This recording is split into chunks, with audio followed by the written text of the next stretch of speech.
Hello दोस्तों, आप सभी का बहुत बहुत स्वागत है चैनल पर। आप सभी पढ़ चुके होंगे पिछले लेक्चर्स और ईमानदारी से पढ़ रहे होंगे। बहुत ही मेहनत से वीडियो रिकॉर्ड होती है, तो कृपा करके पढ़ा करें, जो भविष्य में आपके काम आएगी। ठीक है, तो आइए, हम संविधान सीरीज पढ़ रहे थे, फाउंडेशन बैच, और उसमें हमने आपको अनुच्छेद 85 तक मैंने पढ़ा दिया है। आइए आगे बढ़ते हैं बिना देरी करते हुए। ठीक है, आइए शुरू करते हैं। तो समझिए आगे। अनुच्छेद अनुच्छेद 86 में राष्ट्रपति, 85 तक पढ़ लिया हमने। अनुच्छेद 86 में क्या है? राष्ट्रपति का अभिभाषण है। राष्ट्रपति का अभिभाषण, राष्ट्रपति का अभिभाषण। ठीक है, राष्ट्रपति का अभिभाषण। तो राष्ट्रपति का ये जो भाषण है, ये कब होता है? तो ध्यान रखिएगा, नई लोकसभा, यानी जब नई सरकार बनती है, नई लोकसभा। ठीक है, नई लोकसभा यानी जब नई सरकार बनती है दोस्त, तब जो है राष्ट्रपति का भी भाषण होता है। और जब बजट सत्र जब प्रारंभ होता है, तब राष्ट्रपति का अभिभाषण होता है। बात समझ रहे हैं आप? कोई दिक्कत? तो राष्ट्रपति जो भाषण होता है, यानी कि राष्ट्रपति महोदया जब नई सरकार बनती तब भाषण देने के लिए जो है सदन में जाती है, संसद में जाती हैं। और जब बजट सत्र प्रारंभ होता है, तब भाषण देने के लिए राष्ट्रपति महोदय जो है आपका सदन में उपस्थित होंगे। समझ रहे हो बात आप? कोई दिक्कत? कोई दिक्कत नहीं ना यहां तक? आइए जरा समझिए,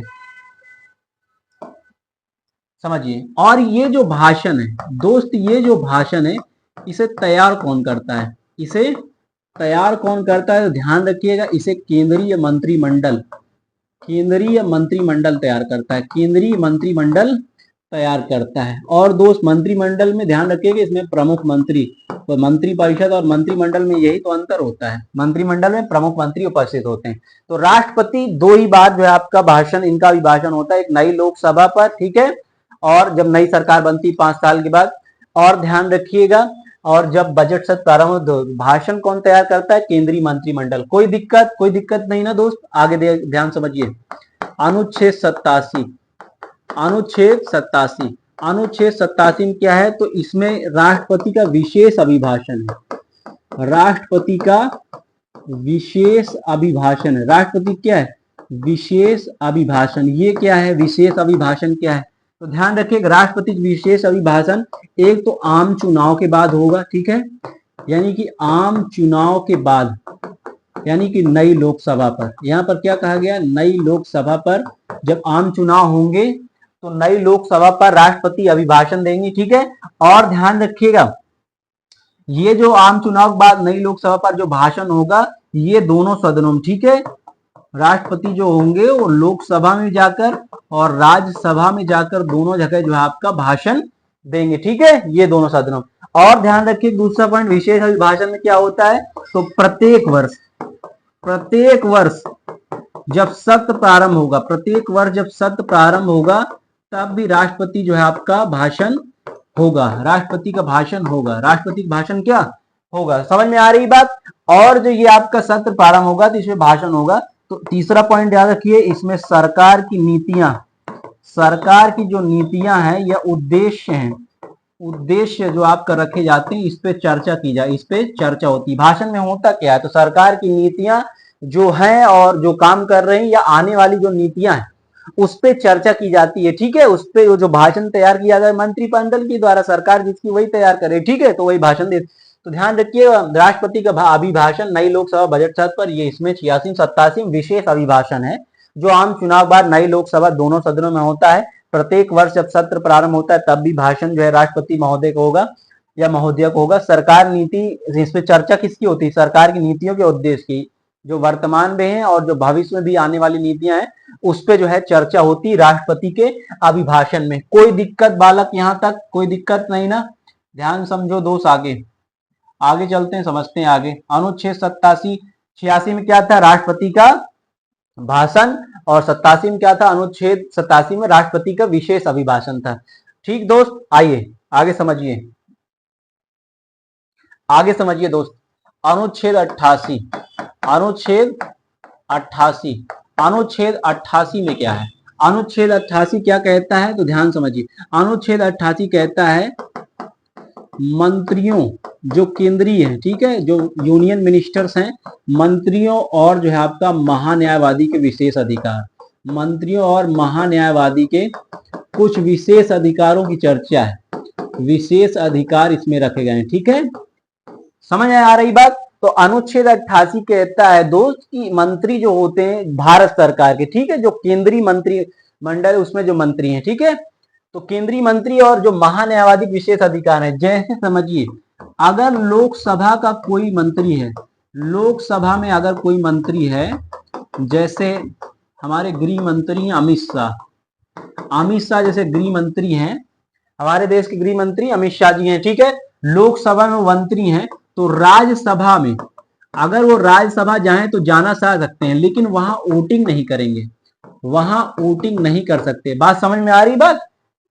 अगर जो है आपका यहाँ क्या चर्चा, अनुच्छेद 88 में कहा गया कि मंत्रियों और महान्यायवादी के विशेष अधिकार, अगर कोई मंत्री लोकसभा, जैसे लोकसभा चुनाव जीतकर कोई पहुंचा है, तो लोकसभा के जैसे मंत्री अमित शाह चुनाव जीतकर पहुंचे हैं, सरकार है इनकी, तो ये राज्यसभा में जाएंगे, अगर कोई कानून बन रहा है तो दोनों सदन से पास होता है, तो ये दोनों सदन में जाएंगे, लेकिन वोटिंग नहीं कर सकते। पता लगे वहां जाके राज्यसभा में बैठ गए, वहां वोटिंग क्यों नहीं कर सकते, क्योंकि राज्यसभा के सदस्य नहीं है, क्योंकि राज्यसभा क्या सदस्य नहीं है। बात समझ में आ रही है आपको, बात समझ में आ रही है ना। जैसे कोई राज्यसभा में, जैसे कोई राज्यसभा में कोई मंत्री हो, राज्यसभा में कोई मंत्री हो, जैसे कोई राज्यसभा में मंत्री हो, जैसे हमारे विदेश मंत्री थे, है ना, जैसे विदेश मंत्री जो है एस जयशंकर, एस जयशंकर जो विदेश मंत्री हमारे, ठीक है, जयशंकर विदेश जो मंत्री हैं, एस जयशंकर सुब्रमण्यम पूरा नाम है इनका, ठीक है, जयशंकर जो विदेश नीति, जैसे ये राज्यसभा सदस्य हैं, अगर ये लोकसभा जाएं, कहां जाएं दोस्त, लोकसभा जाएं तो वहां बात रखने के लिए जा सकते हैं बिल्कुल, लेकिन अगर वहां सदस्य नहीं है तो वोटिंग नहीं होगी, किसी भी बात पर ये वोटिंग नहीं कर सकते, वहां वोटिंग नहीं कर सकते। बात समझ में आ रही। मेरे कहने का मतलब है जो विशेषाधिकार, जैसे लोकसभा कोई सदस्य है, मंत्री हो चाहे आम सदस्य हो, वो राज्यसभा में जाके वोटिंग नहीं कर सकता, और राज्यसभा का कोई सदस्य लोकसभा में आकर वोट नहीं कर सकता, वही बात यहाँ कही जा रही, ठीक है, विशेषता मंत्रियों के लिए। तीसरा जो है वो महान्यायवादी बताया गया, किसके बारे में, महान्यायवादी के बारे में बताया। तो महान्यायवादी आपको अनुच्छेद 76 मिलेगा, किसमें मिलेगा, 76 में महान्यायवादी की चर्चा है। इनका क्या है तो ध्यान रखिए, ये दोनों सदनों में बैठ सकते हैं, दोनों सदनों में ये बैठ सकते हैं, दोनों सदनों में बैठ सकते हैं, महान्यायवादी दोस्त दोनों सदनों में बैठ सकते हैं, परंतु वोटिंग नहीं कर सकते, परंतु वोटिंग नहीं कर सकते, वोटिंग नहीं कर सकते, क्यों, क्योंकि ये सदस्य नहीं है, ये दोनों सदस्य, ये सदन के सदस्य नहीं है, सदन के सदस्य बिल्कुल नहीं है, राज्यसभा लोकसभा के सदस्य महान्यायवादी बिल्कुल नहीं है, तो वोटिंग क्यों करेंगे, दोनों में सुनवाई कर सकते हैं, ये कुछ अधिकार हैं। समझ में आ रही बात। तो अनुच्छेद 88 में कहा गया है कोई भी मंत्री अगर लोकसभा का है, कोई सदस्य कोई भी मंत्री लोकसभा का है तो राज्यसभा में जाके बात रख सकता है, कानून समझा सकता है, लेकिन वोटिंग नहीं कर सकता है, ठीक है। कोई भी आपका जो है राज्यसभा का अगर मंत्री है, उसको जो है आपका राज्यसभा से मंत्री बनाया गया है, तो मंत्री वहां का है राज्यसभा का, लेकिन वो बात रख सकता है लोकसभा में, ये उसका अधिकार है, लेकिन वो लोकसभा में वोटिंग करना चाहे तो नहीं कर सकता है। उसी तरीके महान्यायवादी एक पद है, संवैधानिक पद है, दोनों सदनों में बैठ सकता है, सदस्य नहीं होता है न लोकसभा न राज्यसभा, लेकिन बैठ सकता है, विशेषाधिकार है इसके पास, है ना। तो आइए जरा समझ में आई बात। अनुच्छेद 88 मंत्रियों और महान्यायवादी क्या है, विशेष अधिकार है, मंत्रियों और महान्यायवादी क्या है, विशेष अधिकार। कोई दिक्कत यहां तक, कोई दिक्कत नहीं ना। आइए ध्यान समझिए, आगे आगे समझिए अनुच्छेद अनुच्छेद ध्यान समझिए आगे, अनुच्छेद 89, अनुच्छेद 89 में क्या है तो यहां ध्यान समझिए। अनुच्छेद 89 में कहा गया है, यहां चर्चा राज्यसभा के सभापति की, राज्यसभा के सभापति तथा उपसभापति की चर्चा, राज्यसभा के सभापति तथा उपसभापति की चर्चा। मैंने आपको 79 में बताया था दोस्त कि संसद में जो है दो हाउस है, संसद में क्या है, दो हाउस है, एक लोकसभा है एक राज्यसभा है। तो इसका जो आपका मॉनिटरिंग जो करते हैं अध्यक्ष जो होते हैं उन्हें सभापति बोलते हैं, सभापति के नीचे उपसभापति होते हैं। तो वही है राज्यसभा के जो अध्यक्ष यानी सभापति उपसभापति के पद की चर्चा कहाँ है, 89 में है। किस में है, 89 में है। कोई दिक्कत दोस्त, यहां तक कोई दिक्कत नहीं ना? देखिए आगे देखिए, अनुच्छेद 93, अनुच्छेद 93, अनुच्छेद छोड़े जाएंगे कि वो काम के नहीं हमारे। अनुच्छेद 93 में क्या है तो ध्यान समझिए इधर, इसमें लोकसभा अध्यक्ष और उपाध्यक्ष की चर्चा है। लोकसभा अध्यक्ष और उपाध्यक्ष की चर्चा है। लोकसभा अध्यक्ष और उपाध्यक्ष की चर्चा है। बात समझ में आ रही दोस्त? अनुच्छेद 89 में क्या है? राज्यसभा के सभापति, उपसभापति, और 93 में लोकसभा अध्यक्ष और उपाध्यक्ष। अगर त्याग पत्र कोई बात पूछे तो सभापति जो होते हैं वो उपराष्ट्रपति होते हैं। उपराष्ट्रपति त्याग पत्र देते हैं राष्ट्रपति को, लेकिन लोकसभा अध्यक्ष किसको देगा? तो ध्यान रखिए क्रॉसिंग है पूरा। उपाध्यक्ष अध्यक्ष को दे सकता है, अध्यक्ष उपाध्यक्ष को त्याग पत्र दे सकता है। क्लियर? कोई दिक्कत? कोई दिक्कत नहीं ना? आइए की चर्चा है, ध्यान समझिए। अनुच्छेद 97 में राज्यसभा राज्यसभा राज्यसभा के सभापति तथा उपसभापति, राज्यसभा के सभापति तथा उपसभापति, और ध्यान रखिएगा लोकसभा लोकसभा के लोकसभा अध्यक्ष, लोकसभा अध्यक्ष तथा उपाध्यक्ष, इन दोनों जो है आपका, इन चारों पदों का इसमें वेतन भत्ता पेंशन की बात है। वेतन भत्ता पेंशन की बात है। वेतन भत्ता पेंशन की बात है। तो ध्यान रखिएगा अनुच्छेद 97 में क्या कहता है? राज्यसभा के सभापति, उपसभापति और लोकसभा के अध्यक्ष तथा उपाध्यक्ष की, 97 में राज्यसभा के सभापति, उपसभापति, लोकसभा के अध्यक्ष, उपाध्यक्ष की चर्चा है। ठीक है? कोई दिक्कत यहां तक? आइए जरा समझिए आगे, आगे समझिए। अनुच्छेद 98, अनुच्छेद 98, अनुच्छेद 98 में क्या है? तो अनुच्छेद 98 में ध्यान रखिएगा, यहाँ संसद का सचिवालय है। यहाँ पर क्या है? संसद का सचिवालय की चर्चा है। संसद का सचिवालय की आपका जो है आपका चर्चा है। संसद के सचिवालय की बात कही गई।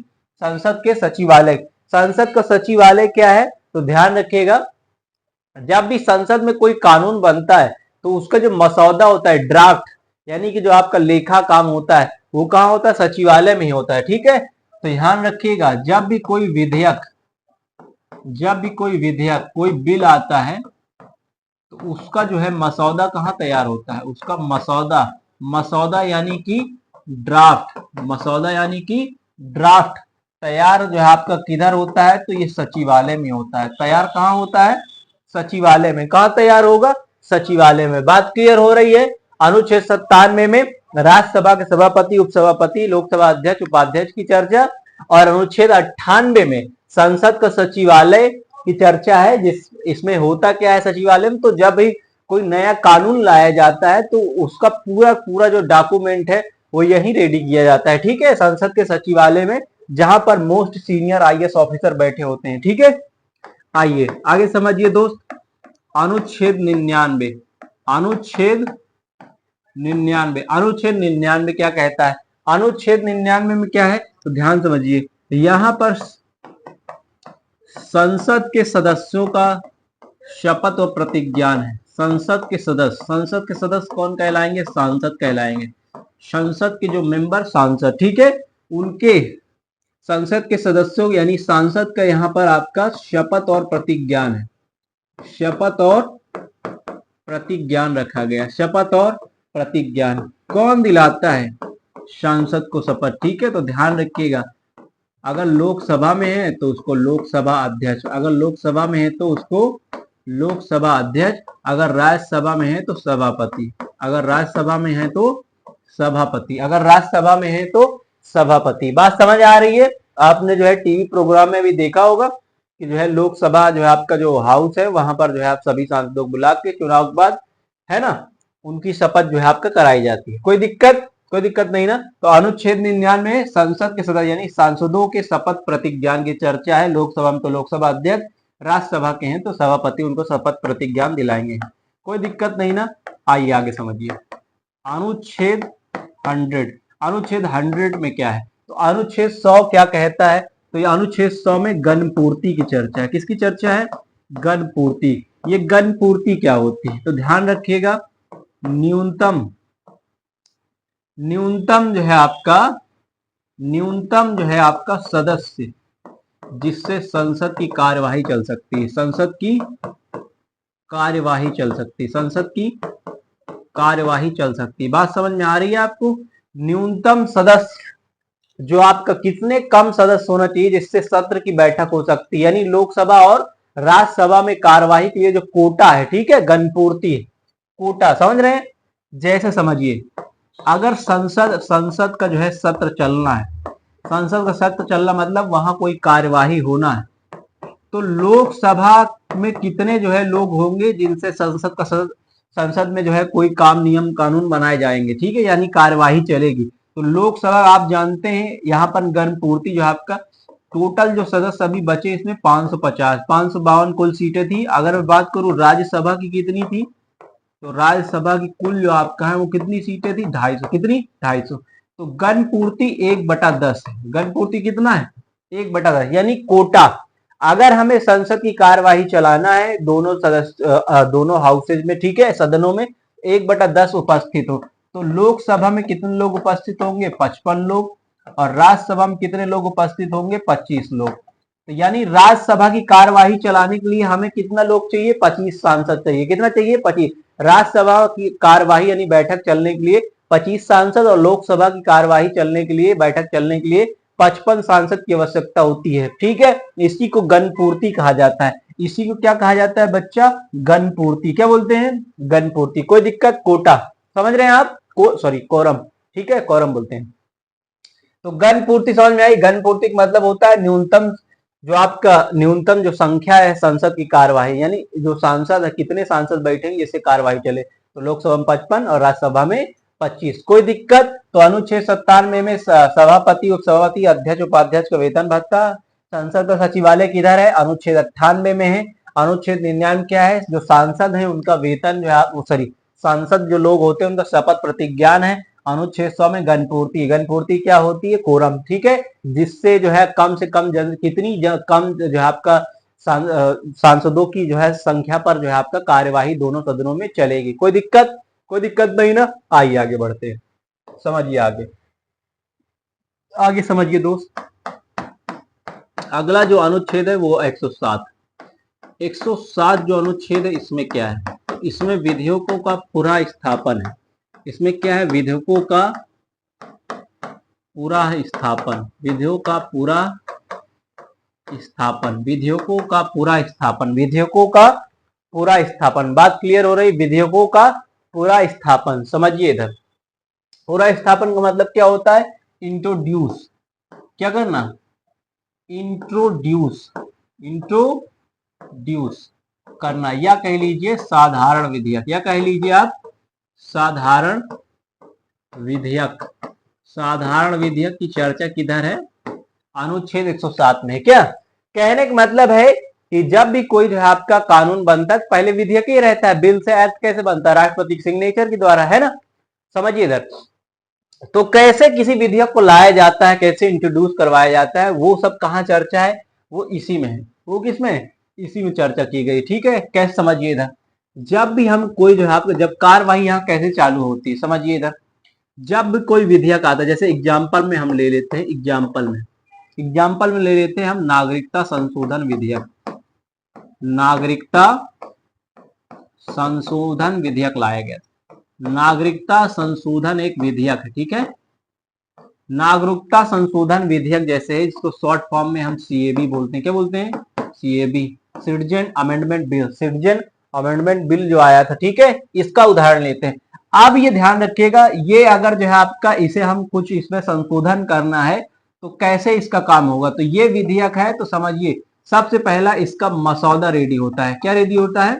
मसौदा रेडी किया जाता है, ड्राफ्ट, कि क्या क्या इसमें जो है आपका संशोधित किया जाएगा। और ड्राफ्ट रेडी कहाँ होता है?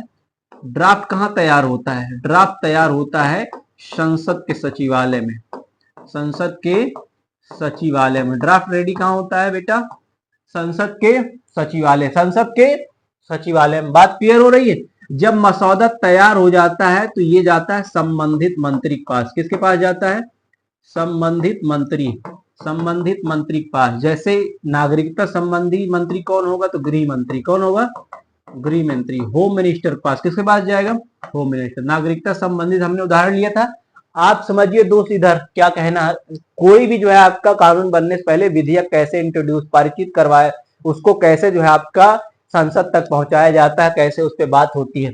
जैसे ये विधेयक था, इसका मसौदा सबसे पहले रेडी होगा कहाँ? सचिवालय में। कहाँ? जब ये पूरा ड्राफ्ट रेडी हो गया होगा, सौंपना होगा आपके, तो संबंधित मंत्री को सौंप दिया जाता है। जैसे गृह मंत्री नागरिकता संबंधी देख रेख करते हैं, ठीक है। अब ये जो है आपका, ये जो कानून गृह मंत्री है, ये जाएंगे संसद। ये कहाँ जाएंगे? संसद। और संसद का दोनों हाउस, एक लोकसभा एक राज्यसभा, ये जो हमारी संसद है, यहाँ दोनों हाउस में क्या करेंगे? प्रस्तुत करेंगे। क्या करेंगे? प्रस्तुत करेंगे। प्रस्तुत होने के बाद इस पे चर्चा होती है। इस पे क्या होती है? चर्चा होती है। चर्चा होने के बाद इस पे मतदान किया जाता है। चर्चा होने के बाद क्या किया जाता है? मतदान किया जाता है। मतदान के बाद जो है आपका ये यहां से पारित हो जाता है। ये ऐसा जो है आपका प्रक्रिया दोनों सदन में चलती है। ऐसी प्रक्रिया दोनों सदन में चलती है। बात क्लियर हो रही है? जब ये पारित हो जाता है दोस्त, तो इसे जो है आपका, इसे जो है राष्ट्रपति महोदय के पास जाता है।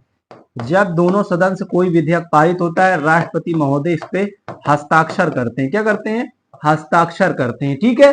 हस्ताक्षर करने के बाद ये कानून बन जाता है। ये क्या बन जाता है? कानून, एक्ट बन जाता है। आप समझ रहे हैं बात को?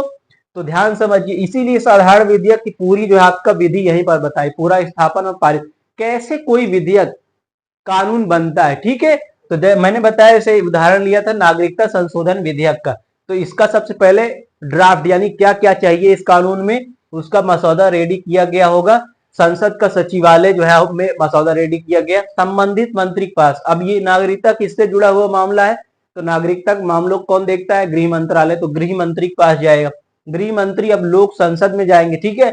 और संसद में लोकसभा में प्रस्तुत करेंगे, राज्यसभा में प्रस्तुत करेंगे, इस पे चर्चा होगी, मतदान होगा, पारित होगा दोनों सदनों से, राष्ट्रपति के पास जाएगा। राष्ट्रपति जो है सिग्नेचर करेंगे और ये कानून बन जाएगा। बात क्लियर हो रही? तो यानी ये जो बिल है, बिल से जो है आपका, यहां ध्यान समझिए, बिल से लेकर ये अधिनियम बना, बिल से लेकर ये अधिनियम बना किससे? राष्ट्रपति के सिग्नेचर के द्वारा। समझ रहे हो? यहाँ क्या था? नागरिकता संशोधन विधेयक, यानी कि CAB, सिटीजन अमेंडमेंट बिल। यहाँ क्या बन गया? सिटीजन अमेंडमेंट एक्ट, नागरिकता संशोधन अधिनियम, नागरिकता संशोधन अधिनियम। आप समझ रहे हैं बात को? कोई दिक्कत? नागरिकता संशोधन अधिनियम, कोई दिक्कत यहां तक? तो किसी विधेयक को, किसी भी विधेयक को कैसे जो है आपका संसद में इंट्रोड्यूस करवाना है, कैसे उसको जो है पारित करना है, वो यही विधि होती है, ठीक। कोई भी जो है हम कानून बनाती है सरकार, कोई भी कानून जो है आपको बनाया जाए, तो ऐसे ही जो है आपका पारित करने की विधि होती है, ऐसे ही प्रोसेस से निकलता है। कोई दिक्कत दोस्त यहां तक? कोई दिक्कत नहीं होनी चाहिए ना। आइए आगे समझिए, आगे समझिए, ध्यान समझिए। अब यहां पर विधेयक की बात आई है। क्या? विधेयक, बिल, बिल, विधेयक, ठीक है। समझिए इधर विधेयक की बात आई है, बिल की, ठीक है। तो बिल जो आपका होते हैं, समझिए, विधेयक जो होते हैं वो 4 प्रकार के होते हैं। कितने प्रकार के? 4 प्रकार। कितने प्रकार के? 4 प्रकार के विधेयक हैं आपका, जो आपका संवैधानिक तौर पर दिया गया हुआ है, ठीक है। तो समझिए, एक होता है साधारण विधेयक। साधारण विधेयक अभी आपने समझा, साधारण विधेयक। साधारण विधेयक की चर्चा जो है अनुच्छेद 107 में की गई है। किसमें की गई है? 107। इसमें जो है आपका कैसे जो है आपका प्रस्तुतिकरण करना है, प्रस्तुतिकरण करना है और पारित करना है। और क्या करना है? पारित करना है, ठीक है। प्रस्तुतिकरण और पारित करना जो है पूरा जो है आपका साधारण विधेयक में आपको बताया गया कैसे जो है आपका पारित करना। मैंने अब पिछले जो है आपका अनुच्छेद में अभी बताया गया आपको, ठीक है। और दूसरा इसमें ध्यान समझिए, दूसरा एक होता है धन विधेयक। दूसरा क्या होता है? धन विधेयक। धन विधेयक की जो चर्चा है वो अनुच्छेद 110 में है। अनुच्छेद किसमें है? 110 में है। अनुच्छेद 110 में की गई है। धन विधेयक क्या होता है? Money bill. मनी बिल में जो है आपका टैक्स वगैरह, ठीक है। इसको हम फिर से पढ़ेंगे कि अगला अनुच्छेद आएगा, इसमें जो है आपका क्या होता है? टैक्स वगैरह, टैक्स को बढ़ाना, घटाना, समझ रहे हो। और संचित निधि पर जो लोन लिया गया है, ऋण, हमने विदेशों जो ऋण वगैरह लिया, ठीक है, ये धन विधेयक के अंदर आता, बजट वगैरह, है ना। तो ध्यान समझिए। और तीसरा जो विधेयक है वो वित्त विधेयक है। कौन सा? वित्त विधेयक। वित्त विधेयक क्या कहता है? वित्त विधेयक की चर्चा अनुच्छेद 117 में, अनुच्छेद 117 में। अभी के लिए आप इतना जान लीजिए कि इसमें आय यानी कमाई सरकार की और व्यय और सरकार का खर्चा दोनों की चर्चा होती, आय और व्यय की दोनों की चर्चा। धन विधेयक में टैक्स वगैरह बढ़ाना है, घटाना है, लोन चुकाना, ये सब है, ठीक है, बजट वगैरह। और इसमें प्रस्तुतिकरण होता है, इसमें बताया जाता है आपको विधि की कैसे जो है आपका कोई विधेयक हम जो है आपका बनाने से लेकर पेश करने तक और कानून बनने तक प्रोसेस क्या है पूरा, ठीक है, समझ रहे हो। लास्ट जो आपका विधेयक वो है संशोधन। एक प्रकार का विधेयक होता है एक संशोधन विधेयक, संशोधन विधेयक। संशोधन जो विधेयक होता है इसकी चर्चा अनुच्छेद अनुच्छेद 368 में है। किसमें है? 368 में। संशोधन विधेयक, इसमें क्या होता है, जब हम संविधान में कोई परिवर्तन करते हैं, ठीक है, संविधान में हम कोई परिवर्तन करते हैं, कुछ भी चेंज करेंगे संविधान में जो पहले से लिखा हुआ है उसको कुछ भी चेंज करेंगे तो संशोधन विधेयक। जैसे अभी नागरिकता कानून बनाया गया था, ठीक है, जैसे अगर हमें जो है मूल अधिकार या समझिए कई संशोधन किए गए, जैसे हमारे 22 भाग है संविधान में, किसी भाग में हम कुछ भी बदलेंगे तो संशोधन में किया जाए। किसमें? संशोधन। बात क्लियर हो रही। विधेयक कितने प्रकार का होता है? 4 प्रकार। कितने प्रकार का? साधारण विधेयक में पूरी आप इंट्रोड्यूस कैसे करना, पारित करना। धन विधेयक में टैक्स बढ़ाना घटाना, लोन वगैरह। वित्त विधेयक में आय प्लस व्यय की चर्चा। संशोधन विधेयक में संविधान में अगर परिवर्तन कर रहे हैं, मूल जो संविधान है तो संशोधन ही विधेयक ही कहलाएगा। बात क्लियर हो रही है। आगे थोड़ा समझिए, प्रस्तुतिकरण के आधार पर भी जो है आपका बांटा गया है विधेयकों को, प्रस्तुतिकरण के आधार पर, ठीक है। ये तो संवैधानिक चर्चा हो गई कि जो है आपका अलग अलग अनुच्छेदों में अलग अलग आपको विधेयक मिल गए हैं, ठीक है। समझिए, प्रस्तुतिकरण के आधार पर विधेयकों को 2 प्रकार से बांटा गया है। प्रस्तुतिकरण के आधार पर विधेयक को क्या किया गया है? 2 भाग में बांटा गया है। कितने भाग में? 2 भाग में इसको बांट दिया गया। कितने भाग में बांट दिया गया? 2 भाग में बांट दिया गया। एक होता है सरकारी विधेयक, एक क्या होता है? एक होता है सरकारी विधेयक, एक होता है सरकारी विधेयक, एक होता है गैर सरकारी विधेयक। एक क्या होता है? गैर सरकारी विधेयक। एक होता है गैर सरकारी विधेयक, एक होता है गैर सरकारी विधेयक। समझ में आ रही बात? गैर सरकारी विधेयक। सरकारी जो विधेयक है, सरकारी जो विधेयक है ये क्या? जब मंत्री कोई प्रस्तुत करता है, जब मंत्री कोई जो है प्रस्तुत करता है किसी भी जो है आपका बिल को, ठीक है, कोई विधेयक जब मंत्री प्रस्तुत करता है तो उसे सरकारी बोलते हैं, ठीक है। हाँ, और एक जो है आपका आम सांसद, एक आम सांसद जो है आपका कोई प्रस्तुत करता है विधेयक, ऐसा नहीं है कि कोई जो है आप जो है सरकार में नहीं है वो भी तो कोई विधेयक जो है आपका प्रस्तुत कर सकता है कि मेरा ये जो है आपका विधेयक बिल्कुल ठीक है। तो गैर सरकारी विधेयक का मतलब है कि एक जो है आपका जो मंत्री सरकार में जो है आपका मंत्री पद पर नहीं है, ठीक है, एक गैर जो है मतलब आम सांसद जो होगा वो क्या करेगा, उसका जो विधेयक होगा गैर सरकारी, सरकारी विधेयक क्या होगा, मंत्री प्रस्तुत करेगा। तो बात आपको समझ में आ रही है? इतना आप समझे। हमने जो है आपको पढ़ाया कि जो है अनुच्छेद जो है 87 लेकर भाषण से लेकर आपको मैंने साधारण विधेयक तक पूरा पढ़ा दिया और विधेयक के प्रकार कितने होते हैं, ठीक है। हम आपसे मिलेंगे अगली क्लास में। आप सभी को बहुत बहुत धन्यवाद।